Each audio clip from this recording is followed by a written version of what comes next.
Too hot for TV. Welcome back to Doctor Who Too Hot for TV. We are the podcast that looks at all things Doctor Who Extended Universe. Today, I'm joined by Pete Lambert once again. Pete, how are you?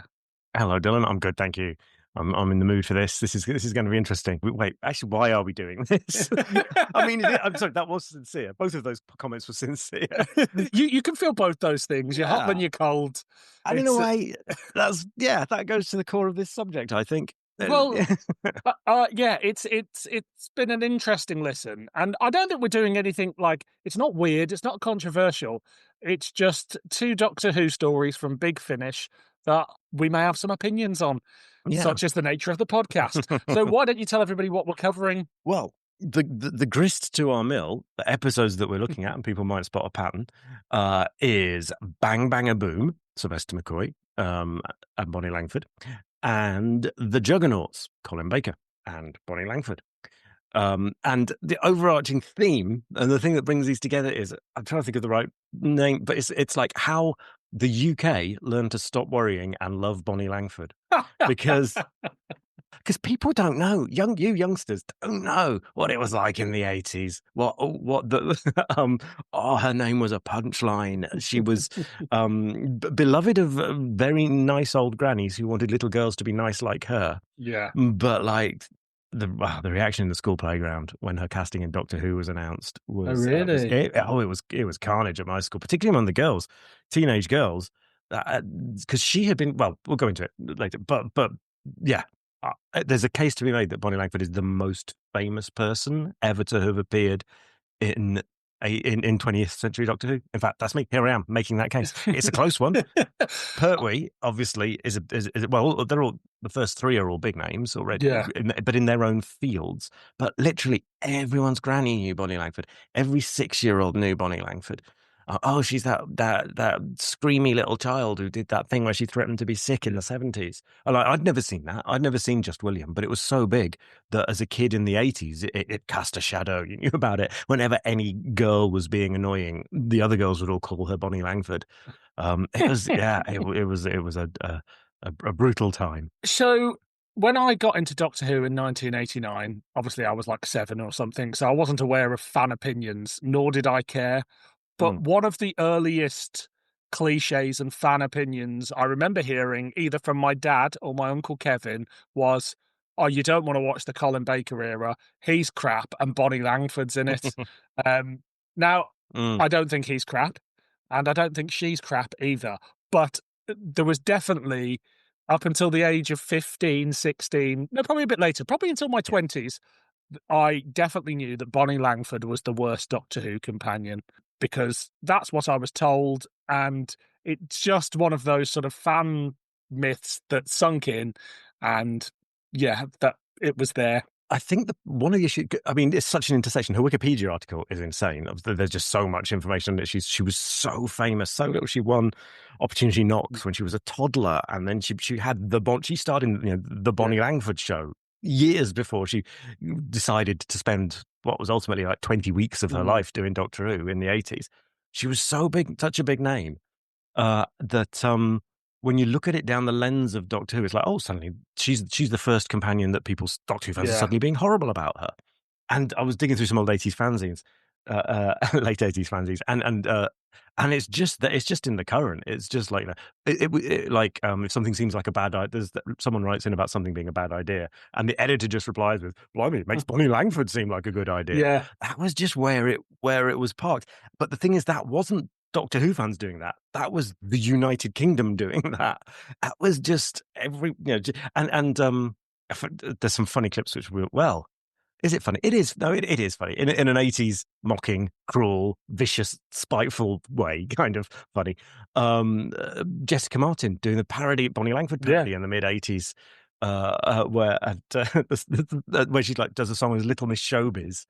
All high kicks, all teeth, all so sweet it would make you sick. And the punchline, the big drama line is the big punchline of the song is, "Don't you just hate me? You wanna sedate me?"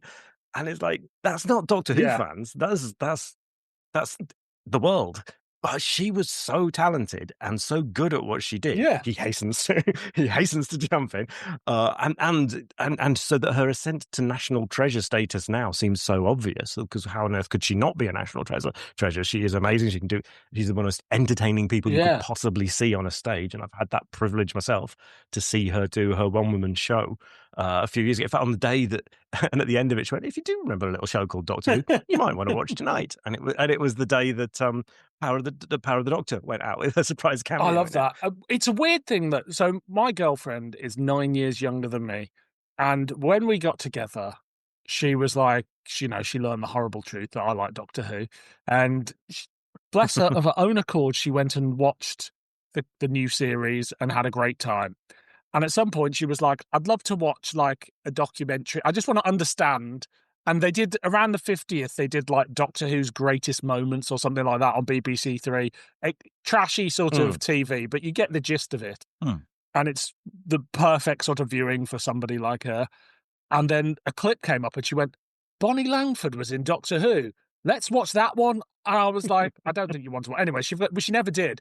And then when she appeared in Power of the Doctor, I was blubbing when the fucking 80s Doctors showed up in the Ace moment. And she grabbed me and went, "Bonnie Langford." And then when she was announced as coming back even more, she was like, "I can't believe Bonnie Langford's going to be in Doctor Who." She's like, that was the biggest star they'd ever got in Doctor Who as far as she was concerned. Because to her, Bonnie Langford has always been a national treasure because she was too young to know the Bonnie backlash that happened in the late 80s and early 90s, not just in Doctor Who fandom, but within popular culture. Yeah, that's the thing. That's the context of it. Yeah, because it wasn't. I mean, Doctor Who fans are known for being somewhat prone to going completely mad and being horrible to people sometimes. But this actually, it was everyone, and that sometimes in British culture. I mean, when it was announced that she was being cast, it's easy now to what, particularly if you're doing the pilgrimage, to plow through the early 80s and you've got 3 years of Tegan and 2 years of Perry, and it's all this banter. They're being shrewish and bickering with the Doctor. I loved it when I was a kid. I thought it was quite funny and underlying. There's underlying fondness and everything. But understandably, when you get to Bonnie, suddenly you've got this character who's full of beans and is having fun and, "Come on, Doctor, let's investigate." But at the time, it was like they'd cast Sue from Sooty Show as, just in terms of what the announcement meant. It was so surreal that Doctor Who was now a light entertainment show. Absolutely not a drama anymore. But Doctor Who fans want Doctor Who to be a certain way, and it's usually... I mean, people often talk about the Hinchcliffe era as this dark, gritty era. Not quite as dark as they remember it because they were 10. But Doctor Who's always very representative of the television landscape, largely. And now, when you look at those 2 seasons of Colin and the season with Bonnie or the half a season with Bonnie, you're like, nothing feels more 1980s. Like the Davison era somehow doesn't quite feel as 80s as those 2 seasons, and Bonnie Langford and Colin Baker are sort of the personification of popular culture in the 80s. It's big, it's loud, it's sort of distasteful in a way, but I don't mean distasteful, it's clashing colours and weird patterns and things. That is how I think of the 1980s. I mean, it can easily be called naff in a way that, because that's the power of naff. That's something I wanted. At some point, someone should write a book about that, because I'm not clever enough. But yeah, what is that curve? What is the edge where something tips from being daring into just not flying? And I'm saying Doctor Who suddenly has the vibe of light entertainment, but then in Terror of the Vervoids, you've got that the mutant woman, some of the most terrifying thing that happened for years.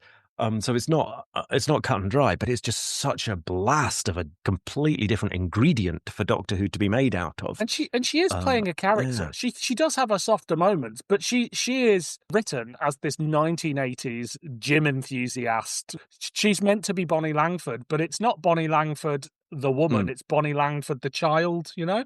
Exactly. Yeah, and she's totally sexless, isn't she? There's nothing she's put, and particularly, I mean, after everything that Perry was put through, it's like it is sort of a relief that nobody's molesting her or anything, because she just can't molest Bonnie Langford. So that actually takes that off the agenda, and that lightens it and makes the show undoubtedly fun in a way that it wasn't just being fun when the stakes were grimmer in the previous couple of years. Sexless is an interesting word, because somebody shared a photo of Bonnie in a WhatsApp group the other day in like Time and the Rani or something, and I'd never noticed it before. I went, "Wow, Bonnie's got a great bum and a really good figure."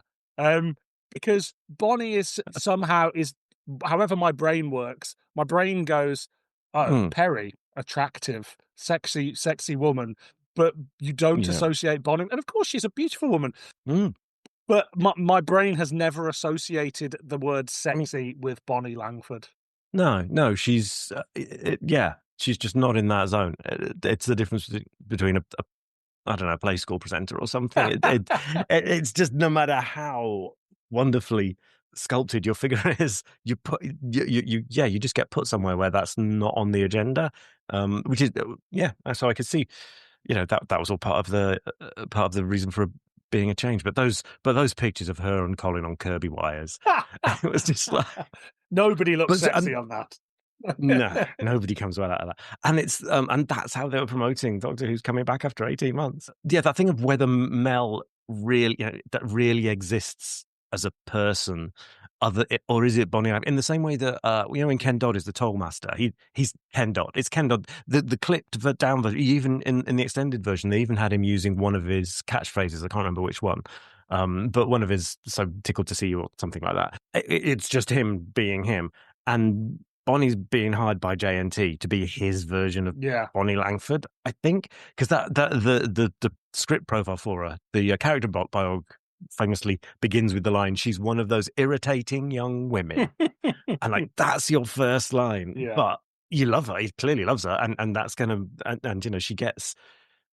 Well, yeah, I mean, I think, who else in Time in the Rani? The Rani knows how to do a Bonnie Langford impression. having never met her. Couldn't see her doing an ace, could you? No. Oh, I can. But no, but it wouldn't be the same. But I'm like, and I remember, there's been interviews where, Kate said I was a bit nervous about doing this. I don't want to offend this adorable young woman. But they had a little chat about it, and Bonnie thought it was hilarious and told her to just go for it. And so she did. But yeah, I don't think, could the Master do an impression of Adric? It's just not. I think she's definitely the most famous companion. I mean, I guess William Russell's up there. He's starred in his own show. She's starred in her own show. But again, I just think she's bigger. She starred on Broadway at the age of 10 with Angela Lansbury. She's just in that league. And the fact that you can cast a character and then get your villain to do an impression of them says something about the league that she's in. And it was that strange period where there was no script editor, really. So it's just it is the JNT show in its purest form. I've just got images of the Master in that story now trying to be Bonnie Langford. It's Anthony Ainley's Bonnie Langford, and what that looks like. Yeah, I think the beard would be red. He'd still have the beard, like he did in the King's Demons. Indeed. What are your views on Mel, the companion, now? I think she's had so much scope for investigation, and it's been explored so much that she's a really fascinating thing. We're going to see more of her later this year, aren't we? So I go through my early fandom going, well, obviously Bonnie Langford shit. Everybody's told me Bonnie Langford shit and Mel shit, and she's annoying. Now, when I watch those stories, not only do I think her performance is a lot of fun and she's doing a whole lot with not very much, but it's so nice to have a companion that actually wants to be there. And the relationship between her and Colin in those few episodes Colin is a kinder character around Mel than he is around Perry. And it is a breath of fresh air to have somebody like that. I kind of feel robbed that we didn't get... I wouldn't change the seasons we got, but I could have done another season with her and Colin quite easily, I think. I think she works better with Colin. And I could see things like... That's interesting, because, I could see things like her and Colin in Paradise Towers quite easily. He'd be completely different to Sylvester, but he would be, calling the Kangs young ladies or whatever, being sort of almost grandfathery to them. And I could see where it was going. The bit in Terror of the Woods where he pulls the flowers out of his sleeve. That... At the time, when I was a teenager, I was like, well, Colin was my favourite Doctor. And I was like, well, the one good thing about him being sacked was he got spared season 24. I somewhat retract that now. But so I can sit around talking about it 40 years later. But actually, a season 24 with Colin, he would easily have adapted into that. Yeah. You can see it working, can't you? The whole comic book vibe. Can't see a season 25 with him. No, particularly, and when Sylvester finds his feet in season 25, in that impish, manipulative way, it just becomes his show so much for those last 2 years. Yeah, too hot for TV. We're going to kick off with Bang Bang a Boom. Get it right, indeed, which was written by Gareth Roberts. And Clayton Hickman. It was directed by Nicholas Pegg and produced by Gary Russell and Jason Haig Ellery. It was released in December of 2002 and was recorded in October of 2002. So it came out in December, was recorded in October, which is like now when it's like, oh yeah, they recorded it 9 years ago and it's just coming out. Yeah. This is like, if Sylvester McCoy's ill, they don't have a Christmas release that year. Oh. But news at the time, the new version of Sharda was announced, the Paul McGann version. Everyone was very excited. There's a weird thing about that Sharda webcast where they do it because they're like, oh, I think we can get Tom, and this will be Big Finish's way to get Tom. Yeah. And then Tom doesn't do it. Why carry on with? Why not do something new at that point? Why do they go? Well, we better just do Sharda. I guess it's the Douglas Adams. I guess that's what they were actually getting the money for. The people, there's an unfinished Douglas Adams thing. All right, we'll pay for that. Yeah. But thinking about it, I haven't really thought about that before. But you're making me think that's probably it. Yeah, absolutely. And then the new 40th anniversary logo was unveiled, which we're all very. Do you remember that iconic? Oh, with a little banner just had like a little ribbon of a 40 across.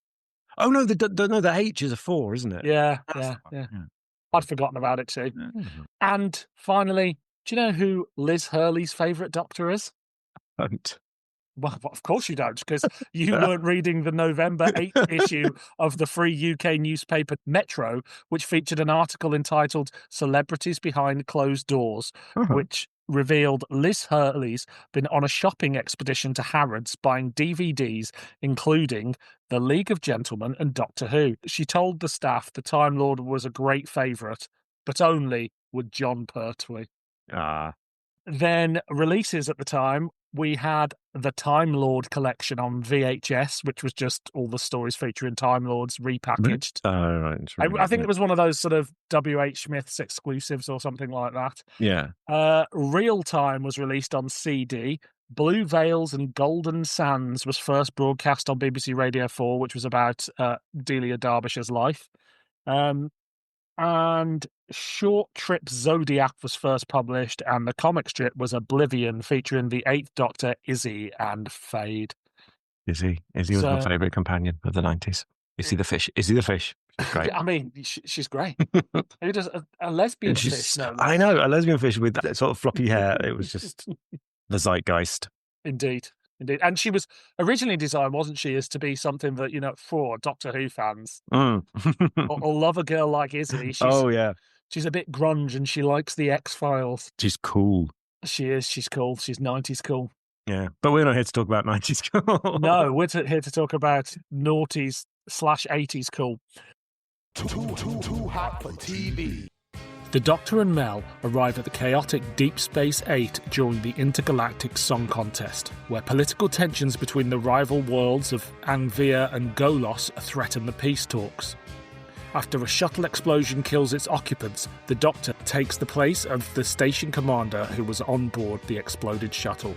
The Doctor investigates a series of murders, including contestant Cyrene and commentator Logan, while navigating political intrigue, bombings, and disguises. Just as Mel suspected, Professor Fassbender's strange behaviour and a hidden conspiracy unravels. The Doctor uncovers that the peace conference is a facade with real negotiations taking place telepathically. The true murderer, Loosely, a Galosian nationalist, attempts to sabotage the peace process, but the Doctor foils the plot and brokers a fragile peace before leaving the station with Mel. Too hot for TV. So, bang, bang, a boom. Yes. Why are we talking about this? Well, apart from anything else, there's a little old singing competition coming up in a few days' time, which I do have. We were talking before about am I out as a Doctor Who fan at work? I am, but nobody gives a shit. However, I'm also out as a Eurovision fan at work, and then it does kind of like every team's call descends into people asking me who I think is going to win and all of that.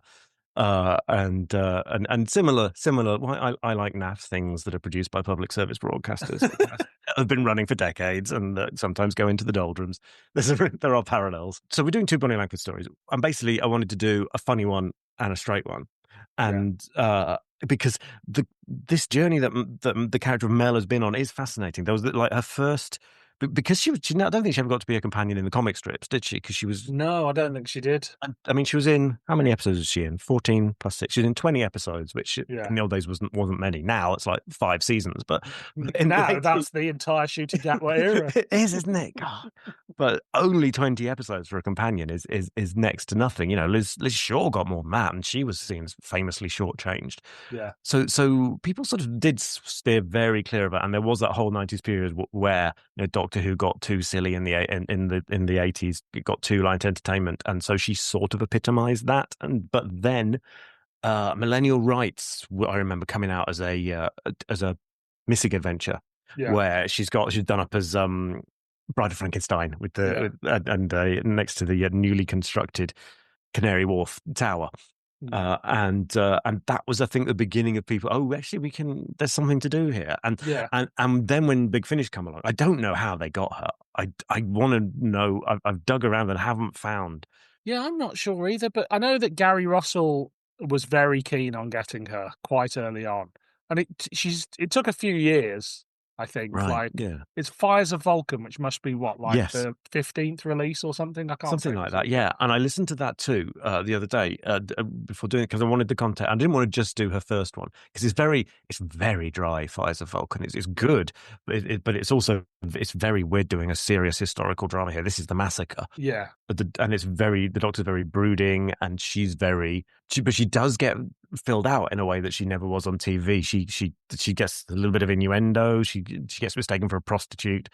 That you just would not. That didn't happen in season 24. No, unfortunately not. She didn't. No one tried to pick her up on Ice World. Or did they? Then again, but anyway, so I'm talking about the things that we're not doing, but only just setting the scene. So, but then they wanted to come back and they wanted to give her a proper comedy. If you go, and again, I think this could be called Big Finish's first all-out comedy episode. I mean, it's got comedy music, it's got comedy stings, it's got punchlines in a way that is just very different to your usual stuff from them, particularly when they're trying to make their mark and be taken seriously. So it must be quite bold. I think if they'd started Bonnie with this story, fans would have felt vindicated in their hatred of Bonnie Langford and using her being a bad choice. You know, they kind of she had to show up in a serious manner and show her full range so everybody the people who didn't like her could sort of go, oh, let's have a look at what we could have won. There was a whole thing in the early 90s when Colin was doing the Stranger videos where everyone was like, this is how Colin should have played the Doctor, and like, this is Colin's era done properly. It's not. It's certainly Colin doing a different, slightly more somber take on the character. Yeah. And again, fandom sort of growing up and going with Fires of Vulcan, Doctor Who's a serious drama, which it never really is.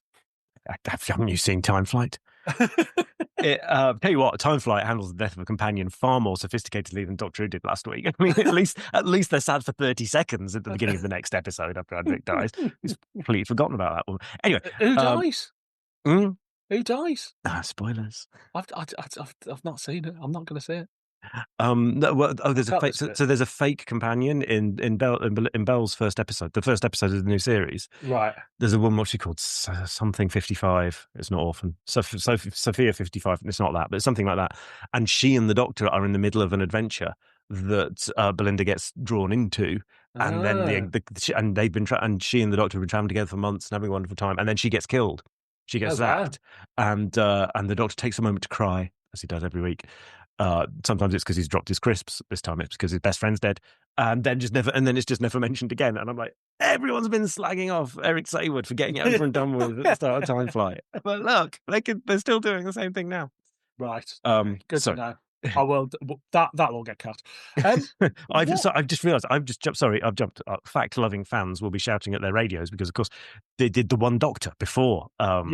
Before Bang Bang Boom, but that which is very funny and is a comedy, but it doesn't. It's not a full. Well, it's comedic, but it doesn't play. It's not written like a spoof. It's a self-referential version of Doctor Who, isn't it? It's very funny, and you've got Christopher Biggins as a fake Doctor, and that's funny. Yeah.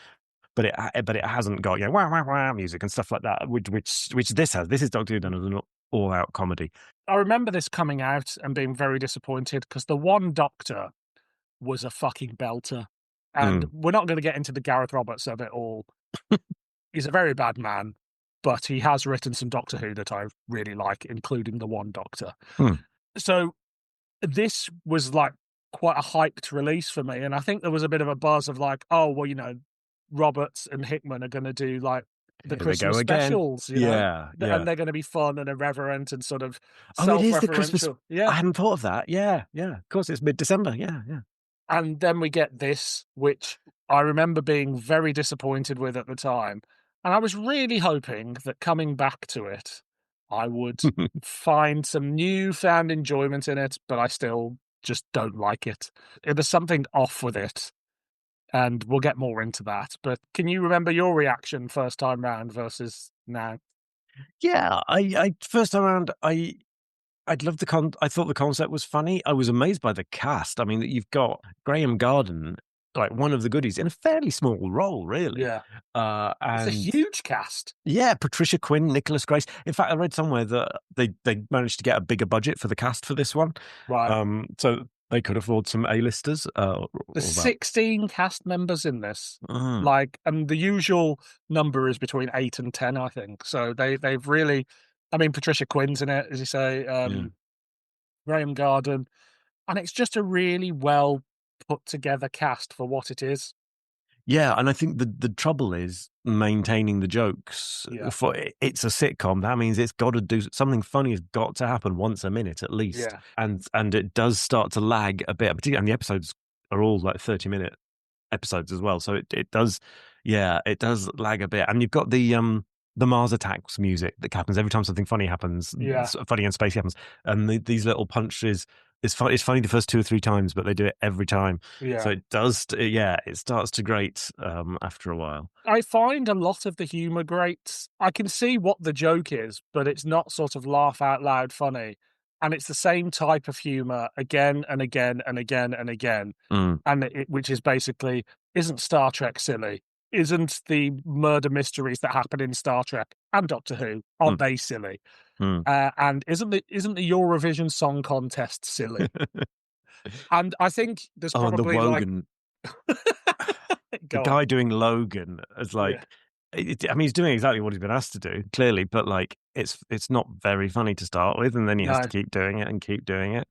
Also, I think it implies that Wogan isn't aware of how amusing he was on the Eurovision Song Contest. The song contest hosted by Wogan, he's having fun with it, that's how I remember it. Yeah, and until until his last couple, it's a bit of Tom Baker, until his last couple of years, he's really enjoying it, but then towards the end he gets really bitter, and his last one is quite a scary watch because he's drunk and he just pretty much quits on air at the end during but it's an international disgrace.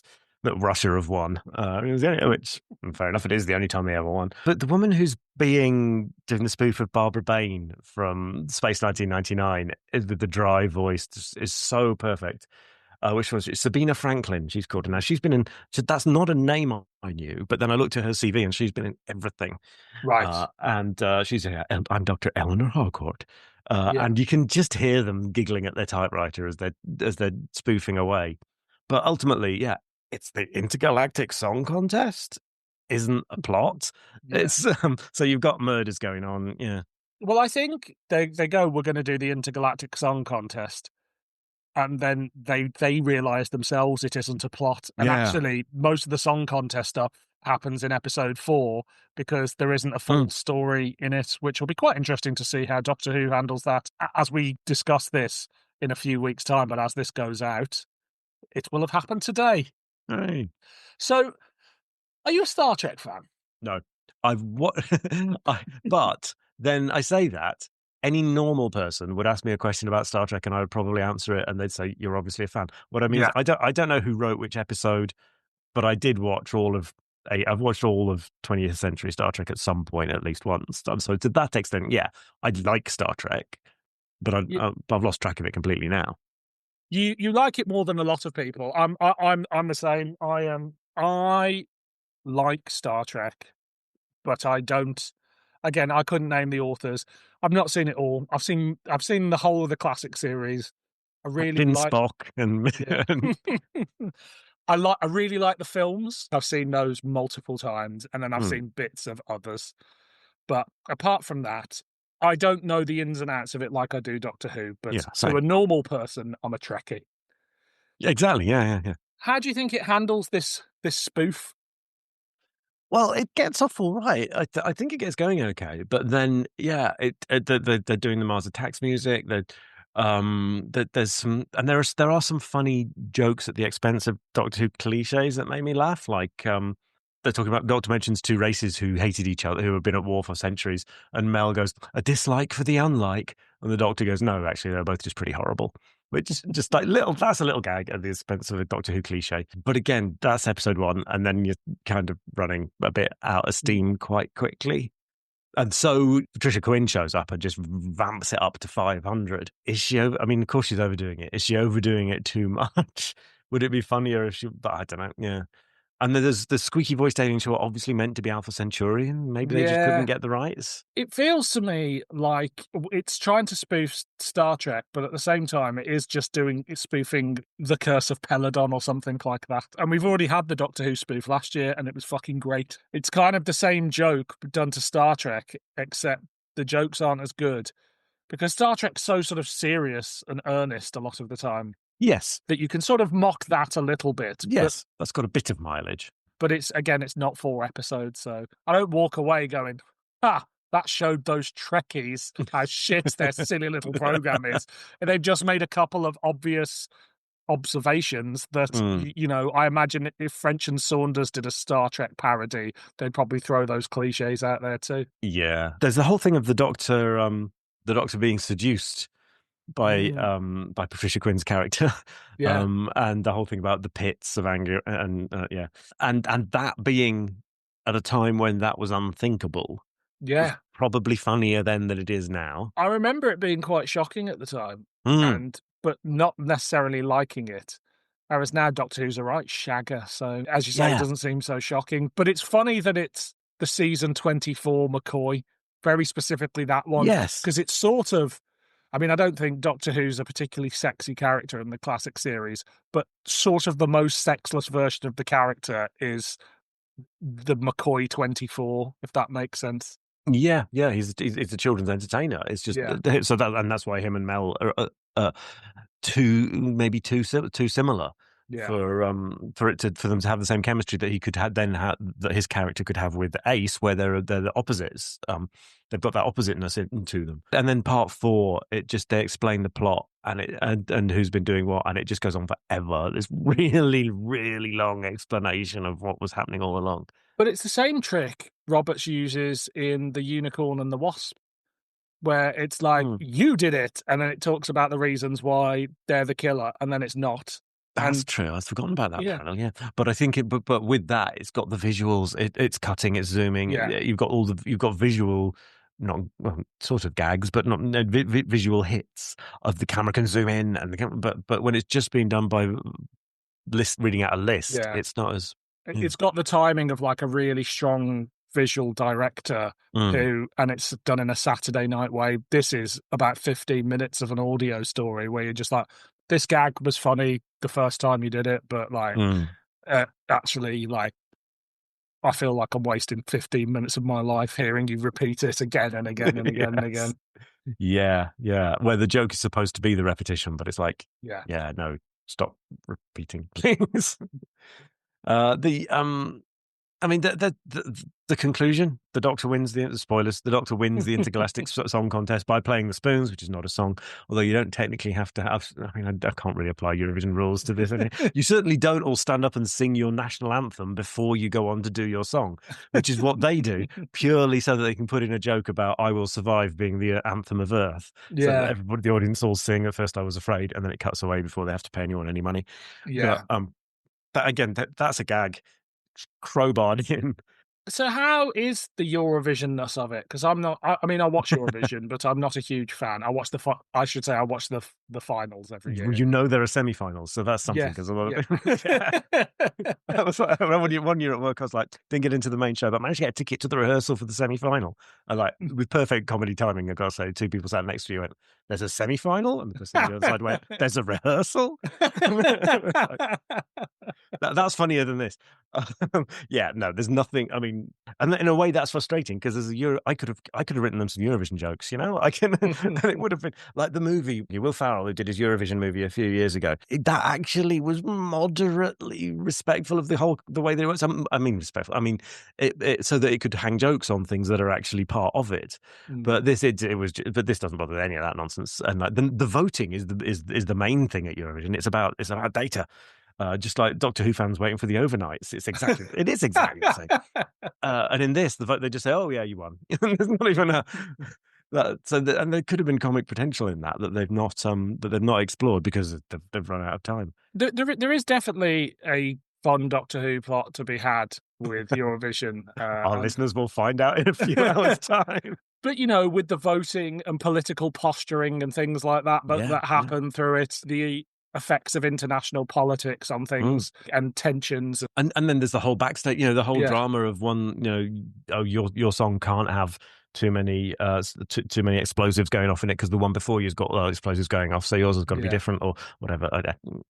It doesn't work like that anymore, but that's that sort of thing. Yeah, but here they deal with it in episode 4 because it feels like they don't know enough about Eurovision. I mean, I don't know. They could be the two biggest fans.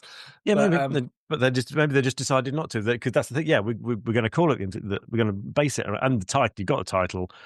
Let's say that's what's happening, but actually, what we're really doing is spoofing. There's more jokes about sort of Babylon 5 and Deep Space Nine than there are about Eurovision, really.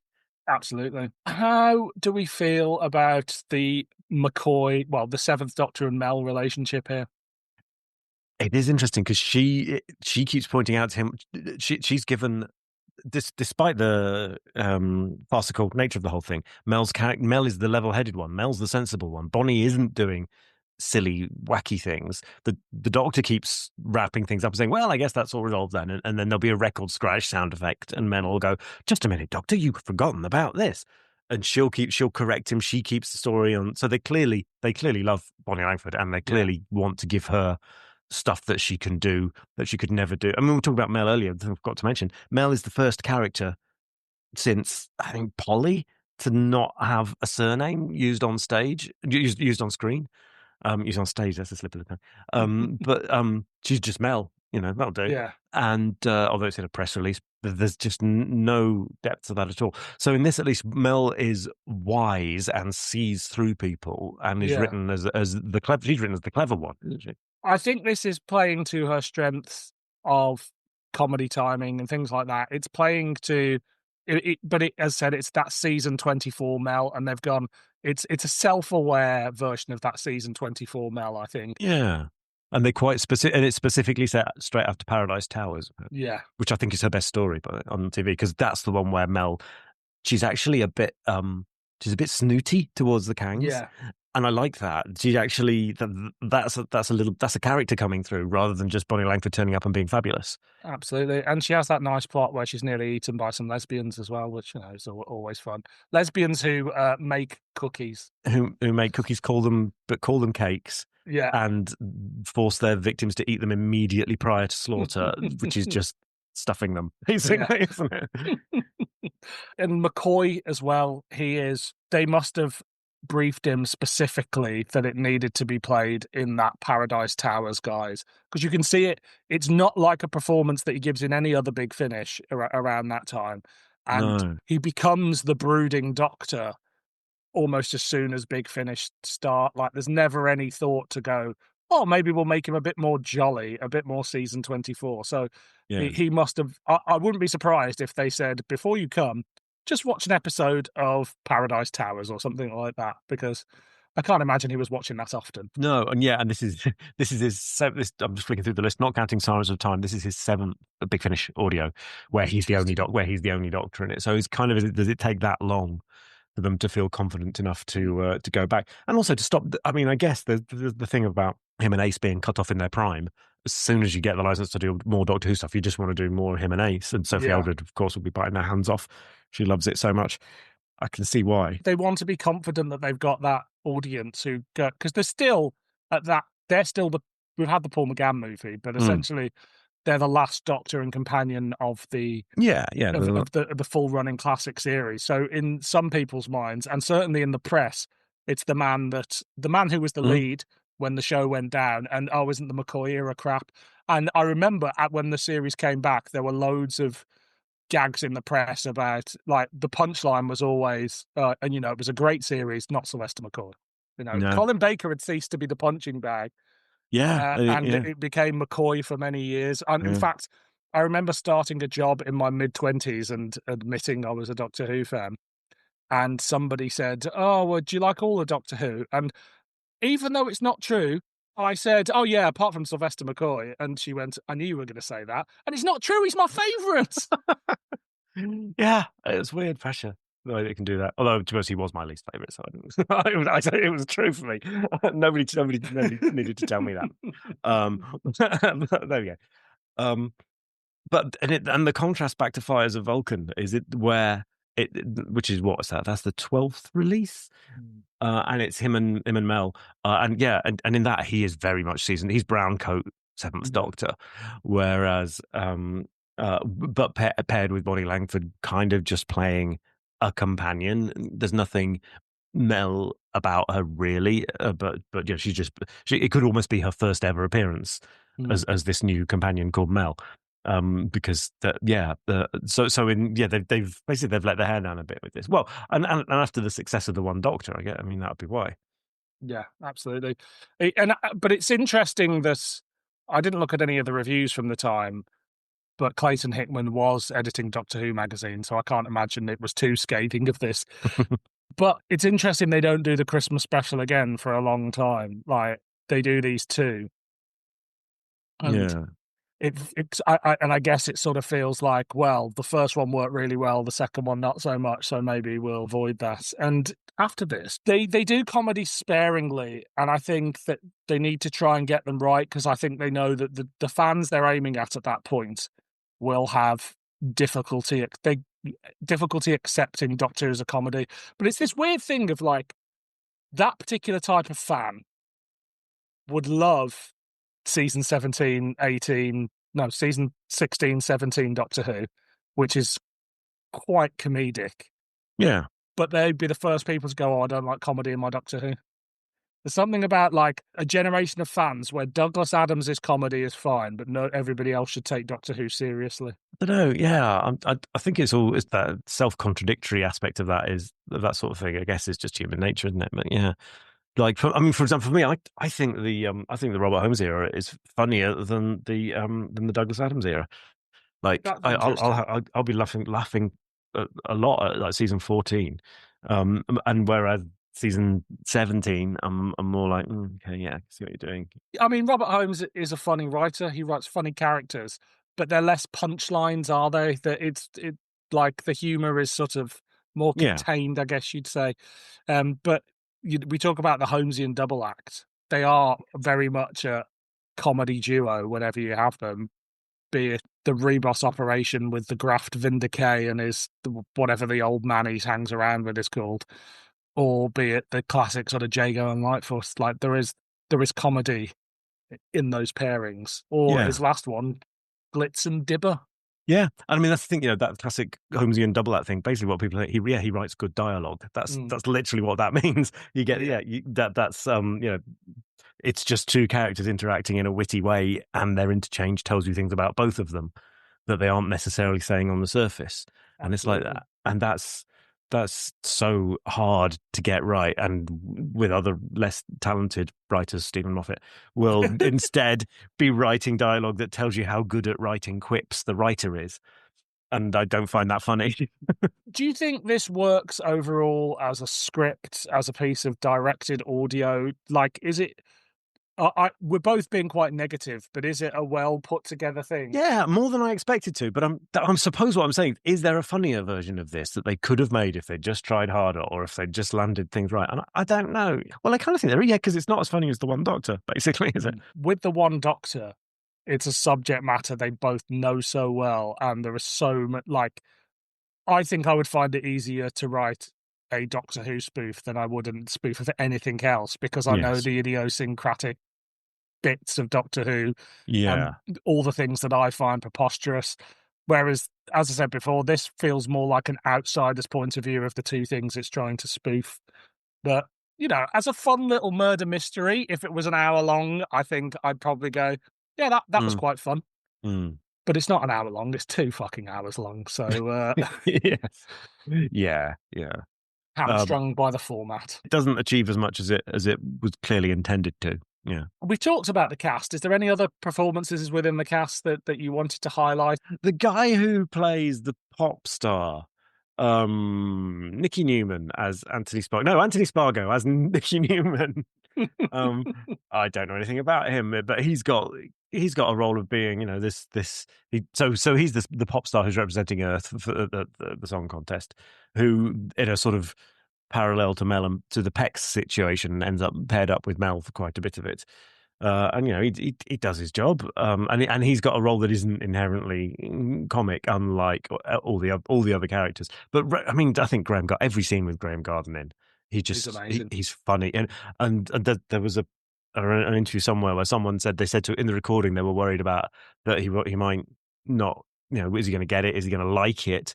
And apparently he just said, "Oh, I see. So I'm basically just the science. What's his name? The science guy from Space 1999." Who's only in the first series. Basically, I'm him but drunk. Yes, and they just said, "Yeah, that's it. Go for it." And so, yeah, I mean, if you want to hear Graham Garden in a Doctor Who comedy, this is the place to go. And he later shows up as the meddling monk in the 8th Doctor series. Course. Yeah. I don't think I've heard them. Have you not? No. Oh, shame on you. I've heard the newer ones with what's his face, the younger comedian. Oh, Rufus Hound. Yes. Yeah, he's all right as well. But I mean, that's the definitive McGann run. It's the Charlie and then Kerry's run, and then it's the Lucy Miller run. Yeah, but everybody fucking loves, and quite rightly so, because they're fucking brilliant. Anthony Spargo is also a Dalek operator and was in Army of Ghosts, Daleks in Manhattan, and The Stolen Earth and Journey's End. Good for him. Yeah, Nicholas Grace, haven't mentioned his name. He would be the star in some things, because he was Sheriff of Nottingham in Robin of Sherwood. He's been he's a movie guy, and we managed to get him in this relatively tiny part that I struggle to remember because he doesn't really do. Well, I don't think got that much. To be honest, I didn't even recognise who he was until I clicked on his IMDb and went, "Oh, it's that guy." Yeah. It's a great cast, and I think they're all having a great time. And I imagine it's the sort of thing that everybody was having the time of their lives recording it in the studio and hooting like mad and telling obscene stories in between takes and over the famous Big Finish lunches.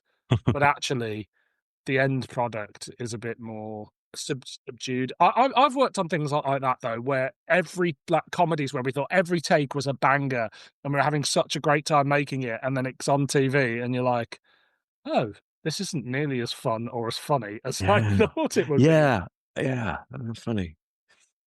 Do we have much more we want to say on it? Yeah, I think we covered it. Is it a clanger, a banger, or an average meander? I'm going to go average meander. I don't think it clangs entirely. I think it runs out of steam, but it's still got something to it. There is comedy in the concept, and it has its moments. Yeah, it has its moments. It's got a great cast, so like who are giving it their all, and even if it doesn't quite land for me, it has to be an average meander, I think. Yeah, and maybe we've been a little bit down on it in this, but that's just, it's interesting to have. It's the first time I've ever really discussed it with anyone, and it's an interesting one to revisit, and we'll, if this is anybody's favourite Doctor Who story, please tweet us and let us know. Yeah. Too hot for TV. So, the next thing we're doing is the Juggernauts. It's written by Scott Alan Woodard, directed by Gary Russell, produced by Gary Russell and Jason Haig-Ellery. It was released in January of 2005. It was recorded on the 20th and 21st of April, 2004. Ooh, okay, so they're getting the banking now, yeah, they're running ahead of schedule. Yeah. So we've jumped for just over 2 years, basically. Yes. From December 2002 to January 2005. Yes, exactly. Now, January 2005, big year for Doctor Who fans. Anything going on? There was a Scream of the Shalka hadn't done that well. And then Doctor Who comes back and is a massive success. Now, when I look up the news stories at the time, I always just go to the old Doctor Who magazine. And this was, do you remember when Doctor Who magazine got a spine? And I don't mean they gave bitchy reviews, but this was when it's the white cover with Eccleston and Billy Piper on the new logo. The new logo. Oh, this is the first, right. It stops being the stapled version of Doctor Who magazine that's always been, and it had a spine like proper magazines. You can actually put tiny, tiny messages on the spine. Yeah, exactly. Yeah. And I remember going into a WH Smith to buy this and thinking, fucking hell, they've done it. And my girlfriend at the time laughed at the image on the cover and said, what is that ridiculous pose? And the person behind the counter went, I'm looking forward to this. It's going to be fucking great. And I was like, we've won! We've fucking won! The news inside was Richard Wilson, Simon Pegg, Zoe Wanamaker, Tamsin Gregg. They were all going to be in the new series of Doctor Who. That sounds amazing. Tamsin Gregg was one of my teenage crushes. A couple of years ago, I got to work with her, and I was at a rehearsal, and the person she was acting against wasn't there, and I had to read in lines against her. Yeah. And it's the most nervous I'd ever been around another human. Because she was acting and looking me in the eyes with those wonderful eyes of hers, and I was like... She's got eyes. She's got eyes. There's a woman with eyes. What a lovely pair of eyes. Let's talk about eyes. She's got them. And somebody you probably never heard of at this point, but a man called Murray Gold was announced as doing the music for the new series of Doctor Who. Gosh. Yeah. And what that's going to be like. So he's doing the first episode. Who's doing the second episode? That will also be Murray Gold. Interesting. 2 episodes back to back. Yeah. And apart from for 3 years in around 2018 or so, he's going to be there the whole time. There will be no new music for Doctor Who ever again. Almost. Other releases at the time, Unit, Snakehead was first released by Big Finish. Now, I'm sure we all love and remember Unit Snakehead, don't we? I don't. So around this time, they did a Unit series, but... Oh, like they did the Sarah Jane thing as well, where she was in the North Pole in one of them, and it was... I just remember that being a thing. Yeah, but it's like the Sarah Jane thing, it's quite a serious series from what I remember. I don't think the Brigadier really shows up in it that much. He might be in like 1 or 2 episodes. So it's a new unit. Right. Not Kate Lethbridge-Stewart, though, obviously. Right. So it's just like, I just don't think anybody was asked about it, I mean, maybe I'm wrong. Maybe I'll cover it on this one day and go, this is amazing. I mean, you've got to wonder, was there a point where Big Finish like, well, we've given it 3 or 4 years now, no more than that, but maybe that's pretty much near the end of the road. Maybe we've saturated this market. We've done all that. What more Doctor Who audio could people want? We've done more than 50. But I mean, the unit series is going strong now. But I cannot tell you a thing that happens in these at all. Other releases, we had A Storm of Angels, which featured the first Doctor as played by Geoffrey Bayldon and Susan. Then we had Match of the Day, which was a fourth Doctor and Leela book. Doctor Who and the Pescatons was re-released by BBC Audio for the 400th time. Horror of Fang Rock was on DVD, and the book Pocket Essentials Doctor Who was first published by Pocket Essentials. That's crazy that like Fang Rock was only just coming out on DVD before the new series. Yeah, I mean, obviously I have it on VHS, but yeah, the idea that there were still episodes of Doctor Who that you could not own on a disc. Yeah, when the new series came back. I mean, I think the VHS run had not long finished. Yeah. It was about 2003, something like that. 2004, I think that they finally got out whatever it was, Meglos or whatever the last release was. Yeah, or was it Time Monster? Yeah, yeah. It was something people didn't like. Let's not annoy the fact that they're defenders of those stories. But for some mysterious reason, they decided to leave them till last. Yeah. Indeed. But also, it's a reason why Horror of Fang Rock's being released then, in that they didn't want the DVD range to sort of end on a whimper like the VHS range did. Actually saved, yeah. And so the last one wasn't the last one they did, Terror of the Zygons, or it was very near the end of the run. Yeah. And then they did the Underwater Menace, and actually it ended on a whimper. The most whimperiest whimper could be. With one of Ian Levine's first major DVD-related meltdowns. Yes, indeed. What glory days. One of his best ones. You can have a connoisseur. That's an episode of this. Which of Ian Levine's meltdowns over the years, which is the most entertaining. His top 10 meltdowns. Yeah. We're there. Too hot for TV. A Nazian freighter carrying medical supplies is attacked, and the Doctor sends Mel to safety while he searches for the TARDIS. Mel crash lands on the planet Leith and spends 3 months there repairing mechanoids for Professor Vaso, who turns out to be Davros in disguise. Meanwhile, the Doctor is captured by renegade Daleks and learns of Davros's plan to create Dalek-killing Juggernauts using the Mechanoids. The Doctor and Mel work together to expose Davros's true identity and stop his deadly experiments. After a series of confrontations, including sabotage and betrayal, Mel uses the Juggernauts to attack Davros, triggering a self-destruct system and destroying the base. The Doctor and Mel escape to the TARDIS, leaving behind a memento of Mel's friend Jeff. Too hot for TV. The Juggernauts. Why are we doing this one? Because you picked this one in particular. I did, yeah, because I thought, well, I wanted to do a comedic Mel story, and then one of the more serious ones that they did. So the obvious thing to do would have been Fires of Vulcan for a more serious one, because it is very serious, but also because it's the first one, I think that does get noticed. And I think this is a good example of the type of Big Finish story that gets a bit overlooked, because it's it's not a tentpole story in any particular way, but still, there's stuff in it that pertains quite interestingly, and that I'd forgotten about. I'd forgotten that it was great listening to it again and being reminded that it does answer questions that I always have at the end of what happens next at the end of Revelation, and the answer is this, from Davros's point of view. And it's and it's Colin and Bonnie doing a serious story, having done the One Doctor previously, more comedically. So and Terry Molloy, always great. And this is a little while after I, Davros, which is like seminal, one of the greatest Doctor Who things ever done. And clearly that has fed into his characterization here a bit more as well. Yeah. Absolutely. And I suppose it's the first. Is this the first example of it's Jackie Tyler versus the Crotons? It's Mel versus the Mechanoids. I think it probably is. Yeah. I think I'd say so. This is really this to me is the first time they've brought back a sort of not well loved enemy and gone, we're going to do something a bit different with. And actually, there's two ways you bring back an old enemy, isn't there? There's, oh, aren't they silly? Let's poke fun at them a little bit. Or there's, no, we're actually going to do something quite serious and try and make them a bit more menacing. Yeah. So this is the first time they really go, let's bring back an enemy everybody thinks is a bit shit and do something interesting. And it is something interesting.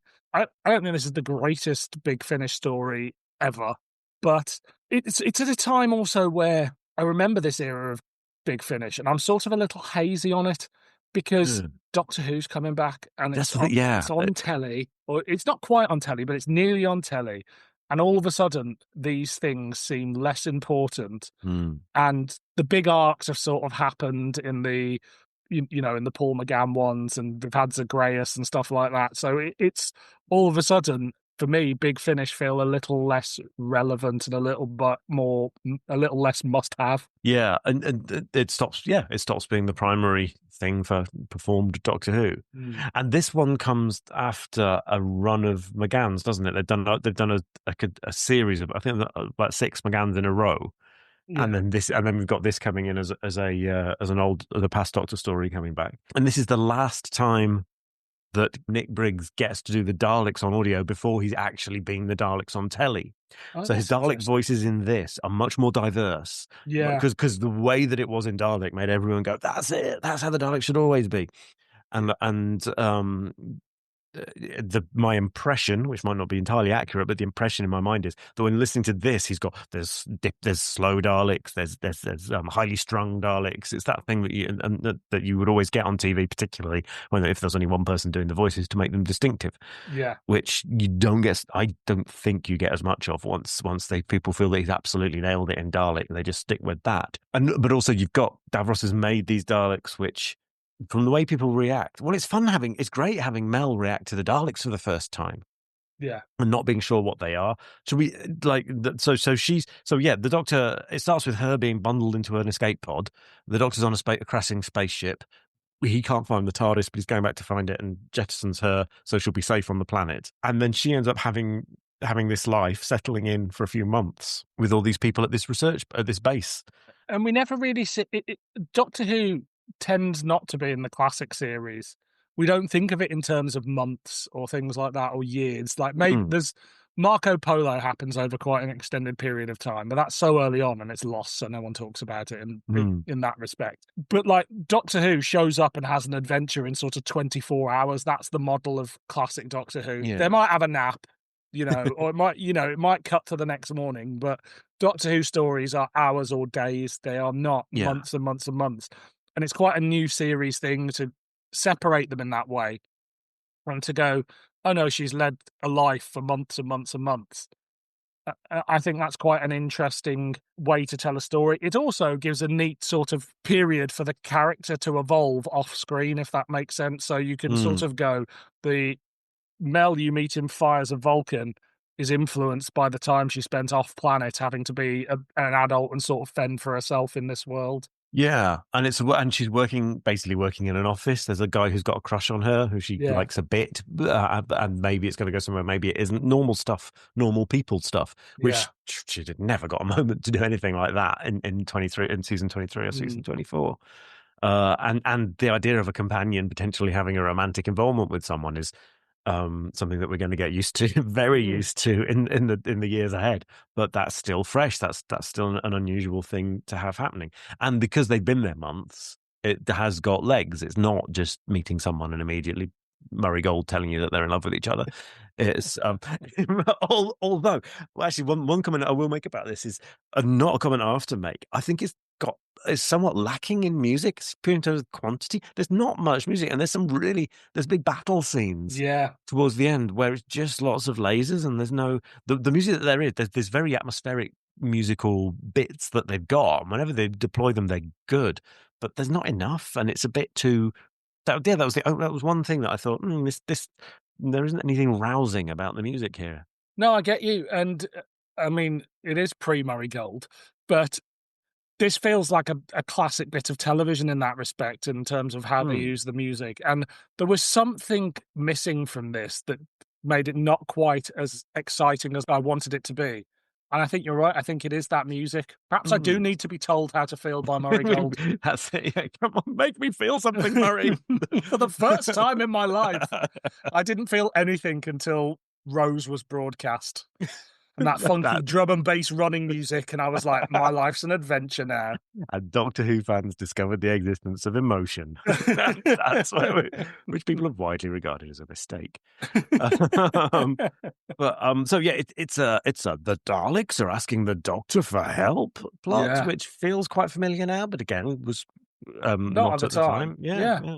It is very easy to sort of dismiss this as, oh, we've seen all this before.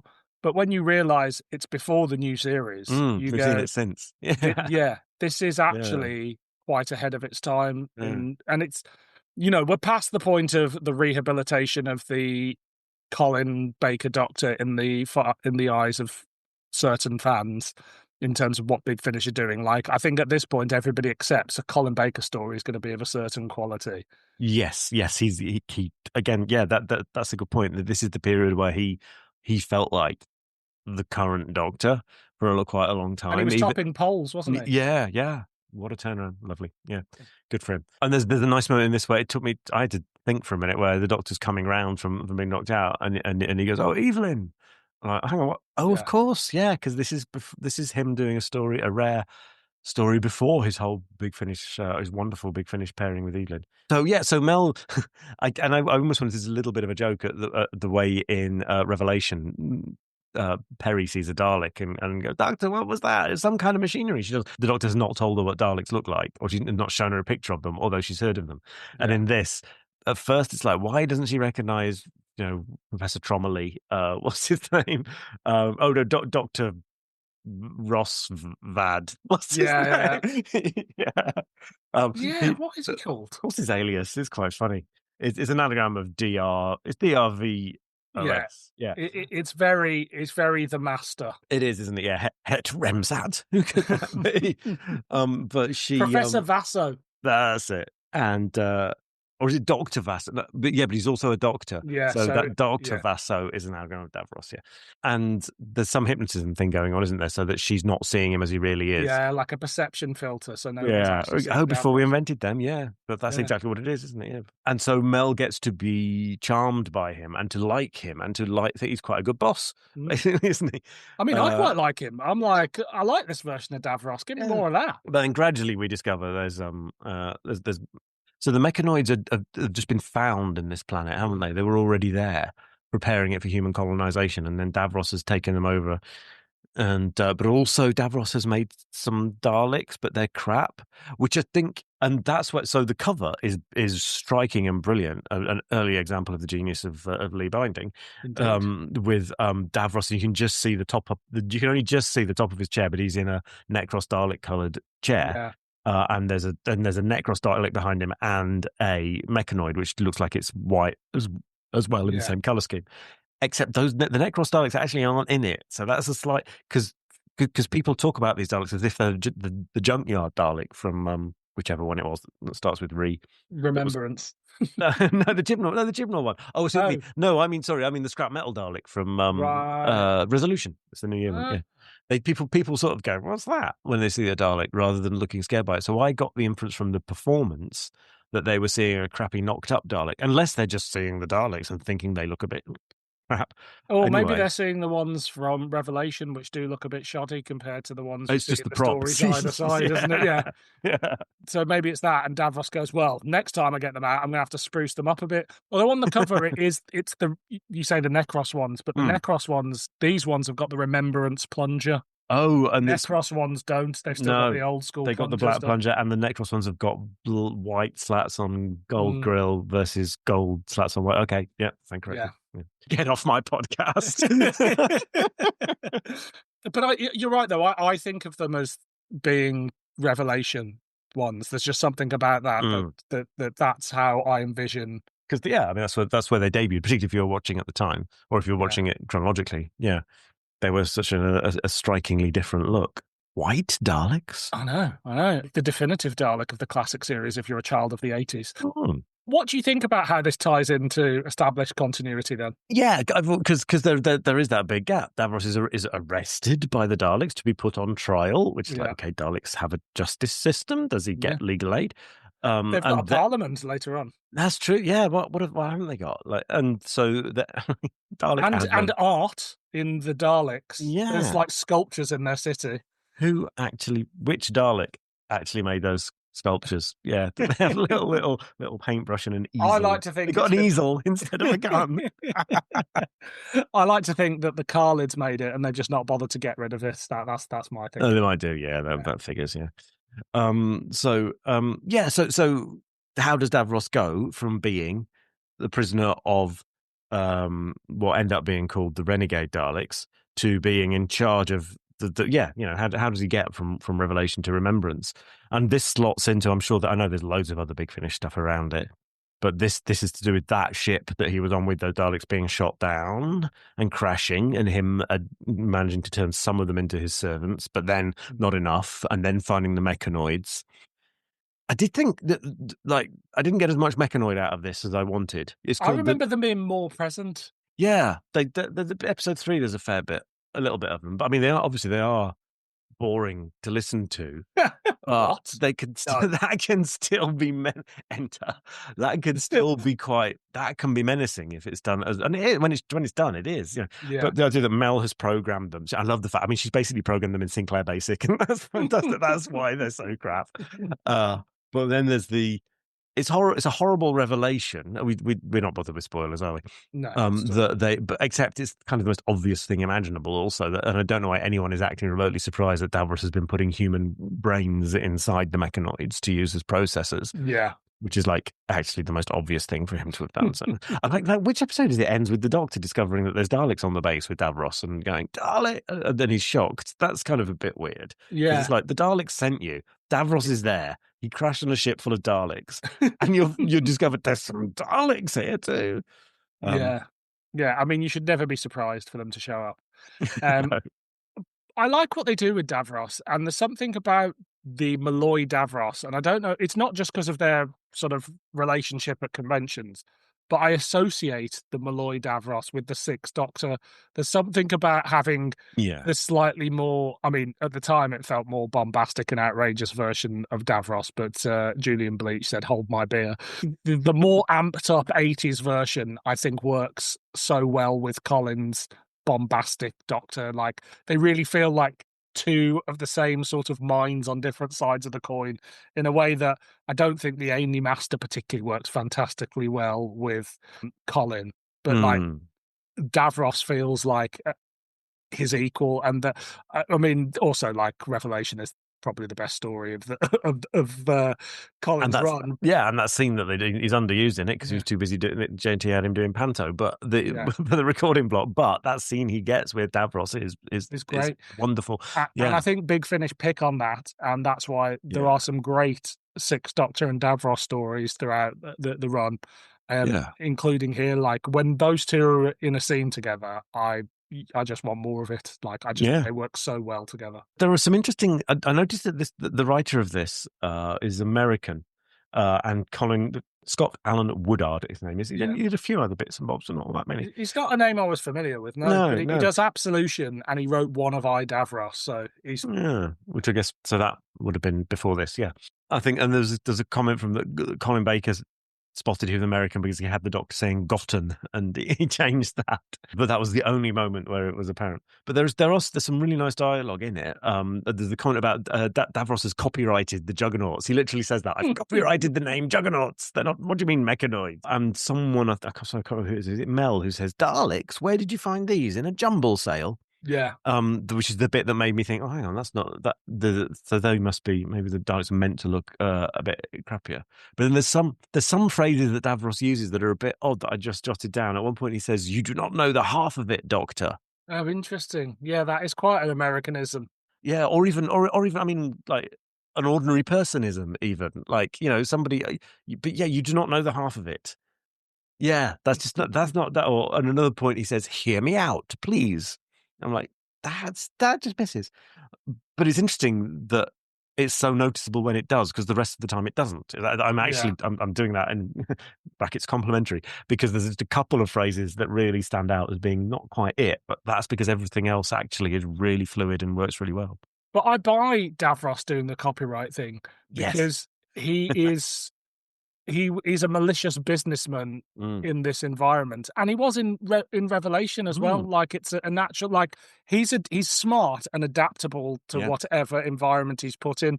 He's a child of war. He's obviously doesn't need to be in the world of business or what have you, but given his situation, he goes, I am in this. I will be the cutthroat version of me in this business world. Yeah. So he would absolutely copyright and litigate and all these other things. Yeah, and he's got his moral case as far as he's concerned, his business case. He's talking about organ donation is mandatory, and that's all he wants. He just wants to get the people, the brains from the hospitals, so that he can use them. Yeah. And it gives Bonnie really gets some good stuff to do at the end, where she gets a proper conflict with the Doctor, and she's she's like, you two are as bad as each other, because she's genuine. She's possibly spent more time with Davros on the planet than she has with the Doctor. It's been months. Yeah, that's true, and she's grown attached to it. And I suppose even though when it's revealed that it's Davros, not this Professor character, she still feels an attachment to. Yeah, and the Doctor has had to lie to her, and so she doesn't. She's got reason for being angry at him too. Yeah, because he hasn't told her that he was sent by the Daleks. Yeah, to capture Davros so he can go on trial. That's a bit tricky. Well, why would the Doctor really help the Daleks if long as they promised to put Davros on trial, like at a Dalek court?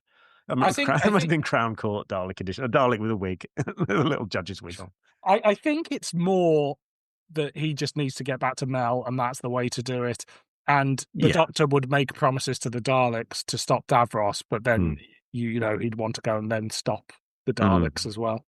Yeah. How do we feel about the rest of the cast? Because Colin's strong, Bonnie's strong, Terry Malloy's strong, and for me, it's not that there are bad performances or underwritten characters, but they're so much at the forefront that I don't give too much thought to anybody else in it. Like, I don't find like standout performances in the way that, as much as Bang Bang Boom may not have completely worked, there are so many big performances in there that you can point out and go, Patricia Quinn was great, Graham Garden was great, all of these people. So was there anything there for you in those other performances? No, well, there's the guy playing Jeff, who, a bit like the guy in Bang Bang Boom, who's the singer, has got the role of being the sort of just the ordinary guy character.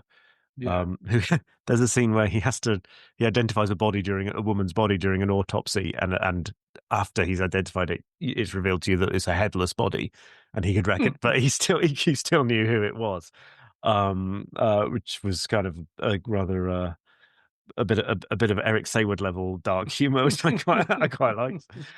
But yeah, I mean, it is, like I said, when you've got Colin and Bonnie and Terry, there ain't much room for anyone else to do much. Anyone? What about you?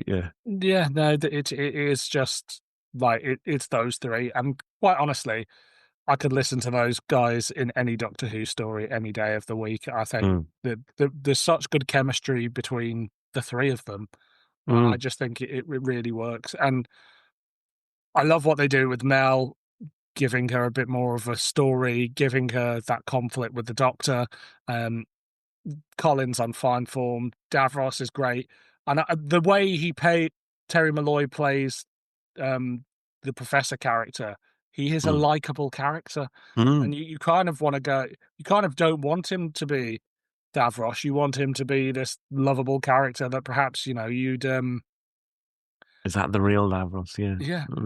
And because it's not unlike Big Finish then or now to have people playing two characters in a story. So I know that when I first heard it, I was like, is he going to turn out to be Davros, or is he just playing someone else? Because it's always nice to hear Terry Malloy in a different role. Yeah. But Davros he was, the bastard. He took us all for a ride. He did. Well, me and Melanie Bush. Yes. And Mel, again, Bonnie plays really nicely that Mel, although Mel wasn't,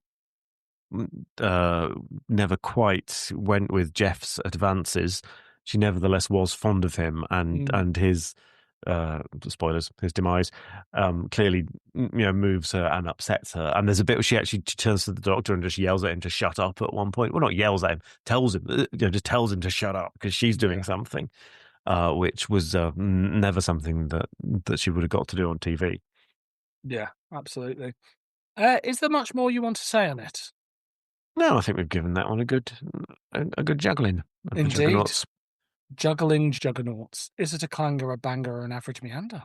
I think it's right on the borderline between being a average and a banger. Sorry. Yeah, I agree. It's quite meat and potatoes.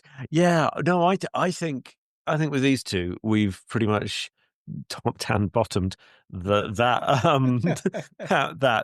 average meander category. If we're literally splitting Doctor Who into three. It's not quartiles if it's three thirds. It's a very reductive rating system. I once did a thing where I tried to rate every Doctor, but because when you rate things, you like giving everything an 8 or a 7 or a 6. Yeah. And like I instead I did a proper. I had to slot every Doctor Who story into one of 5 tiers. It was a tier ranking, basically, out of every single story, and it was so hard to do. And there's stories and it reveals how much you love Doctor Who, because there's stories that I think are great that were only scoring 2 out of 5 because there wasn't any room for them in the 3 out of 5 category, and I imposed an exactly even spread on them. So I think if I was doing that with these and with audios, I think both of these would be in that middle ranking, but I think this would be right at the top of it, and the previous one would be a fair way down it. I agree. Like, it is right there in the middle, but this is the best representative of just sort of an average Doctor Who story, whereas the other one is one of a worser representation of sort of mid Doctor Who. Ultimately, the other one, it drags a bit. It's quite funny occasionally, but then it does drag a bit. Whereas this goes along at a much better pacing. Yeah. Too hot for TV. Thanks for joining me on this. Let's call it a bonathon today. Been a bonanza. Very good, very good.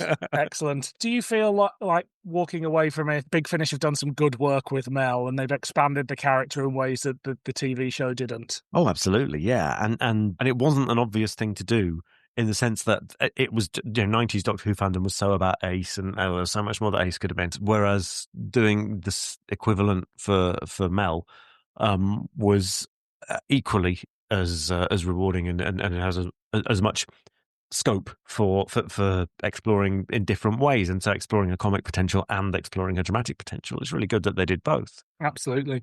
And how do you feel about Mel's return to the show in the Russell T Davies 2 era? Isn't it? It's fascinating that she's such a big. She's now EastEnders Bonnie Langford, EastEnders and Masked Singer star Bonnie Langford, and as well as being a queen of Broadway and the West End. Yeah. But so she's still. I still think she's the most. Well, apart from that, maybe David Tennant is. It's fun to speculate about how famous someone is. I know that's how I started out right back at the beginning, with the very bold claim that she's potentially the most famous person to have been cast in 20th century Doctor Who. But I stand by it because and it's between her and Davison and Pertwee. That people who would never watch an episode in a million years know who she is, and it was remarkable that they managed to get some. But she's someone who just never stopped working, never stopped, and it was something that she could fit it in for a few weeks one summer, and then she managed to fit in a few more weeks the next summer. It was remarkable that she stayed for Dragonfire. That's the odd thing, really, that leaving at the end of Delta and the Bannermen is set in a holiday camp. It's like kind of the perfect place for Bonnie Langford to get off. And if they had done that in my fan brain, they did that. They didn't bother to address at all the fact that she was getting out 30 years before she left. And then what happens is Big Finish come along years later and are doing as well as doing stories about Ray. They're doing stories about her being discovering that actually she was her own mother all along. I think that's where we would have had to go with this. She would say, "Oh, people always said I look just like my mother. She worked at a holiday camp in Wales." Of the classic series companions, she's one of only 2 that I think you can really bring back and do something with, because they're still on television today, and it's her and Louise Jameson. Louise Jameson's still in Emmerdale. She's not the national treasure, perhaps, that Bonnie Langford is. But she could walk on set and know what to do, whereas others have not just haven't done that for 10, 20, 30, 40 years. Absolutely. And as much as I love Power of the Doctor, there are some people in that performing in a different show slightly. Like I love Sophie Aldred. I love Janet Fielding, and they just about get away with it. I think even, and this is heresy, I think even Elizabeth Sladen struggles in the new series a little bit in terms of the acting style that she's surrounded by. Like, you went there. I did. God. I'm a Sladen hater. I'm not a Sladen hater, but no, it's it's what are we hiring them for? Are we hiring them to do that thing that we loved that they used to do 30 years ago? Or are we hiring them to pretend that they're not that person and that they're a new person? Yeah, absolutely. And I think that's what we get. And so Bonnie's return, I mean, I loved seeing her show up in the giggle. I'm a little bit disappointed that, I mean, you don't want to repeat yourself, or at least I didn't think Russell wanted to repeat himself and sort of do school reunion, but with Bonnie. So they get a few lovely moments, but it's sort of thrown away. But she's great. And then when she comes in Empire of Death and all that, and she's a main star, and actually, she gives Shooty a run for his money, I think, in that finale. You're like, oh yeah, this is not only a great character, but links back to the past. Bonnie Langford is a fucking great performer and a great actor and delivering pitch perfect what is being asked for of her in the 80s and now. And they may be different because the character's older, but it fucking works. And it's sad for me to say, but my favourite thing about the new era is that they brought Bonnie Langford back. It's not sad at all. It's wonderful. And she is adapted. And I mean, her first scene, because I watched her first scene the other night, which is the beginning of Trial 13, because that was that involved location footage, so they did that before Voids. And she and I remembered her saying somewhere that Anthony Annie was lovely. He gave me such good advice. He said, darling, turn it down a little bit. You don't have to reach the back of the studio, because she was, and in that first scene, you can, I mean, it might have been told to tone it down by Anthony Ainley, but I'm sure he meant it lovingly, and she certainly took it that way, because she is in that video. She's hands on hips, projecting. She's in that big trial room set, and she's enunciating her. It's a crazy scene because she's there doing full on. I'm at the Alhambra Theatre, and I've got to make sure the people at the back can hear me acting. And Colin is doing it a bit too. But then that same scene segues into his Power Mad Conspirators speech. It's that scene is such a roller coaster. But yeah, they wanted JNT hired her because he wanted like entertainment. We've been told to make it less scary. We've been told to make it less brutal. Let's get super wholesome, super lovely Bonnie Langford on board. And she turned up and gave him it. There's nothing more Saturday night than Bonnie Langford in the 80s, Like, she is exactly what I would expect to see on The Generation Game and other shows. Yes. Showing up for various reasons for fucking whatever it is, live at the Royal Albert Hall or whatever. Yeah, she owned all that stuff. And from what she said, a lot of the fact that she did become a bit of a national punchline was it didn't hit because she was so busy and doing what she loved doing, and she sort of, I mean, I'm sure it must have a bit, but I think people weren't too, like, I noticed there were people doing everyone could do a Bonnie Langford impression, particularly that I'll scream and scream until I'm sick thing, that was her catchphrase. And so the idea that Doctor Who was going back to having a companion who didn't have a surname and screamed until she was sick was kind of a bit like, wow, did feminism never happen? But then you see, but then what she's actually doing, at least in Voids, she's leading plots. She's investigating things. So yeah, and she's given the Doctor a bit of a run for his money. Yeah. She pulls him up on his shit, and she wants him to be. And I mean, Time in the Rani, it's her. She's carrying the plot because the Doctor's doing pratfalls and playing the spoons. Yeah, McCoy doesn't know how he's going to play the character. Yeah, he hasn't played a lead character before, but she knows how to get on with a plot. Yeah. For all we've talked today about Doctor Who fans' weird views on things, by the time it was announced that Bonnie Langford was coming back, there was no "what the fuck are they doing this time" about it. No. Like, it was largely greeted with sort of open arms. I've certainly not seen anybody complain about it. No. And I think it's interesting that within that group of people, I think there was still a trust in Russell T Davies there to do the right thing. And I also think the Big Finish sort of reevaluation and the work they've did made that all the skeptics went, oh no, Bonnie Langford will absolutely be great in new Doctor Who, in a way that if School Reunion had happened and they'd announced it was going to be Bonnie Langford, I think that everybody would have been like, what the fuck? That's really interesting. They would. Yeah. And it's pre-EastEnders for her, I guess, or if it is, imagining that it was. I mean, she's done Big Finish at that point, but I think there's enough trepidation about the old series and being seen as silly and a bit of a joke for everybody to go. And cheesy and naff. Yeah. Which is what Doctor Who was trying so hard to prove that it wasn't then. And so that, and if you prove it well enough, then you can be, and you can have a bit of fun with it. But you've got to prove it first. Yeah, you couldn't. Doctor Who, when it finally brought back characters from the past like Tegan and Ace, it was in a place where it was so confident in itself that it could do that. That just wouldn't have been right in the first 3 or 4 years. Although Ross T. Davies did say that he considered in Stolen Earth, instead of Harriet Jones, using an old companion like Tegan or somebody like that, just as a little cameo. Jackie Lane. Imagine Jackie. Vindicated at last. Yeah. Right. Well, as I said, thanks for coming on this Bonathon bonanza. If people want to find you on the internet, where can they find you? Yeah, they can find me. I'm on that Blue Sky as quite a mess at bluesky.com, quite-a-mess.bsky.com. And you do some podcasting from time to time? I do from time to time, yes. I've not got much in the works at the moment. I might be turning up on something with Joe Ford in a little while. Actually, going from one extreme to the other. And we're doing season 7. Which could not be more different from the serious guns and unit and series season. So looking forward to listen out for that. That'll be out in a few weeks as one of them there episodes. Excellent. And next time I'll be joined by Liam, or Arthurly Liam, or Oscar Grouchos, and we'll be Stepping into the Wilderness Part 2. Well, until next time, I've been Dylan. I've been Pete. And this has been Doctor Who, Too Hot for TV.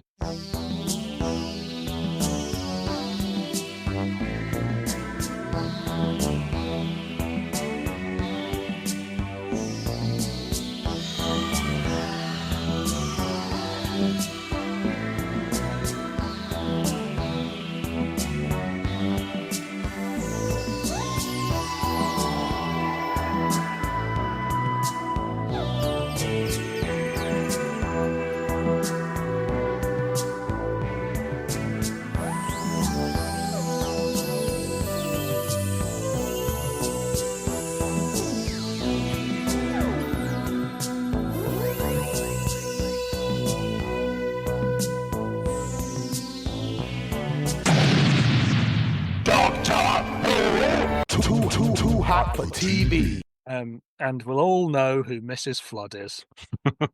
No, we won't. No, that's going to drag on.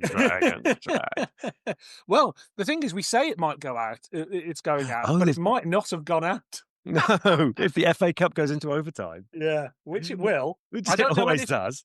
I don't know anything about football, but I know that if there's a programme I want to watch on after it, there's usually goes into extra time some way, somehow. And then we'll find out how much clout Doctor Who's got, because the game, even if it does go into extra time, the game will be finished. Match will be finished. The kicking. Two lads here talking about the sports. That will have finished. But if they then cut, like the second the final whistle blows on extra time, they could squeeze in Doctor Who. But they're not going to do that. Gary Lineker needs to talk about it. I think you have to listen to the men bloody talking about it for come on, afterwards. Doctor Who does it with Unleashed every week, doesn't it? You know, it's like, my mum used to famously call Doctor Who Confidential Doctor Who the Autopsy. Just 45 minutes of people talking about what just happened. And it's like, I mean, there we go. But we digress. Too hot for TV.